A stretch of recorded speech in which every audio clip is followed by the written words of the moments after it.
Мнозинството советници од Наше Куманово и ДПМНЕ на последната седница не даде поддршка на предлогот на советничката група на СДСМ и коалицијата на дневен ред да се најде точка за исплата на парична помош во износ од 3000 денари на секое семејство кое има прваче. За следната седница ќе поднесеме амандман и ќе побараме поддршка од сите советници во Советот, рече на денешната пресконференција советникот Дејан Ивановски.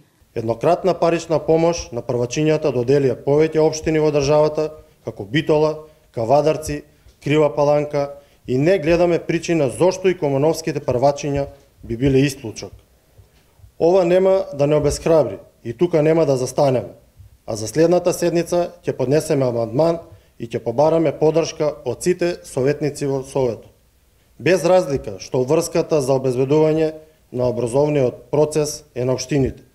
Во време на енергетска и економска криза, владата им помогна на основните и средните училишта во државата да бидат снабдувани со електрична енергија по регулирани цени.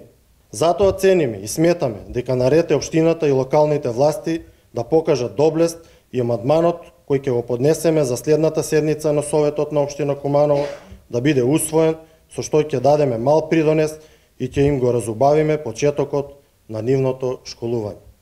Ивановски на пресконференцијата потсети дека владата доделила и распределила финансиски средства со кои се реконструирани сите централни и подрачни училишта на територијата на општина Куманово.